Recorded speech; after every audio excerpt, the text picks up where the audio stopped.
ओम शांति। 8 अगस्त 2022 की साकार मुरली से होमवर्क। आज की मुरली से हम लक्ष्य लेंगे सूर्यवंशी राजधानी में ऊंच पद पाने के लिए माँ बाप को फॉलो कर वारिस बनना है। इसके लिए हम पुरुषार्थ करेंगे। मम्मा बाबा की विशेषताओं को सारा दिन स्मृति में रखेंगे।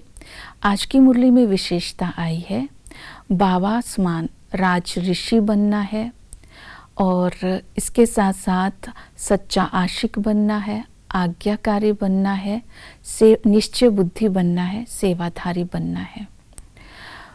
आज की मुरली में बाबा ने कहा कि तुम्हें घर गृहस्थ में रहते राज ऋषि बनना है। जैसे ब्रह्मा बाबा ने इस स्वमान के अभ्यास से संपूर्णता की स्थिति को प्राप्त किया। राजा अर्थात सर्व अधिकारी, ऋषि अर्थात बेहद की वैराग्य वृत्ति। वैराग्य वृत्ति का अर्थ ये नहीं है सब बातों से किनारा कर लेना।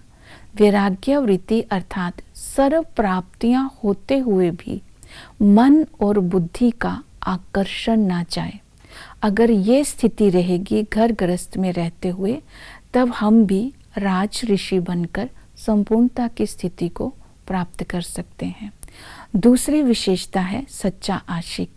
तो आज उस निराकार विदेही माशूक को सच्चा आशिक बन करके याद करना है। तो निराकार को याद करने के लिए निराकार बनना होगा। तो आज की मुरली में बाबा ने कहा अपने को आत्मा समझ मुझे याद करो। आत्मा समझेंगे तो ही बाबा की याद आएगी। इसके लिए बाप दादा ने सावधानी दी कि देह और देहधारियों से ममत्व को निकाल दो। तो देह और देहधारियों से ममत्व को निकालने से बुद्धि का आकर्षण उन तरफ नहीं जाएगा और बाबा की याद निरंतर रहेगी। तो बाबा ने कहा मेरे साथ मोहब्बत करने से तुम्हारी मैं सारी आशाएं पूर्ण कर दूंगा। अर्थात जैसे सूर्य की तरफ मुख रखने से परछाई पाँव के नीचे आ जाती है, इसी तरह बाबा को अपना संसार बनाने से स्थूल और सूक्ष्म सर्व प्राप्तियों की आत्मा अनुभव कर सकती है।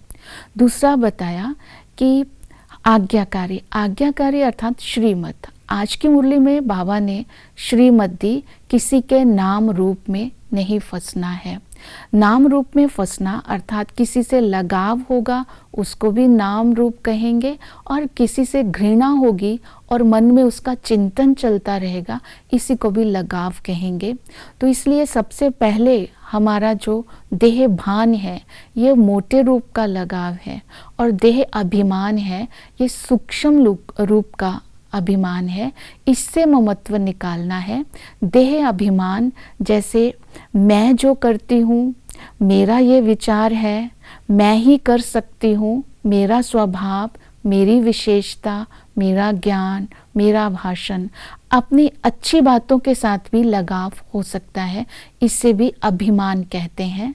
दूसरे की अच्छी बातों से हम प्रभावित हो जाते हैं, उसे भी लगाव कहते हैं। तो इस तरह के अभिमान को जब हम अपने अंदर से निकालेंगे तो हम फीलिंग से मुक्त रहेंगे। तो किसी से भी रूठना नहीं है, ये बाबा ने श्रीमत दी है।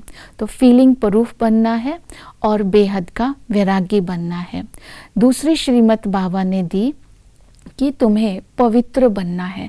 पवित्र बनने के लिए अपने ब्राह्मण जन्म को याद रखेंगे और सृष्टि चक्र को फिराते रहेंगे, तो मन और बुद्धि क्लीन और क्लियर रहेगी और हमारे कर्म श्रेष्ठ रहेंगे। और तीसरी श्रीमत बाबा ने आज दी, साकार से बाबा की श्रीमत लेकर उसके ऊपर पूरा चलना है, क्योंकि बाबा निराकार प्रेरणा से श्रीमत नहीं दे सकता। तो अपनी चेकिंग करनी है। तो हम दिनचर्या जो भी बाबा की बड़े डायरेक्शन देते हैं उसको हम फॉलो करते हैं। तो इसी तरह ये जो निश्चय बुद्धि होकर के हम सेवा करेंगे, हम ये संकल्प रहेंगे कि हर कर्म में मेरी कल्प कल्प की विजय निश्चित है। तो जितना ही निश्चय बुद्धि होकर के सेवा करेंगे उतना हम विजयी बनेंगे और कल्प कल्प के लिए हम अपना भविष्य में ऊंच पद निश्चित ही प्राप्त करेंगे।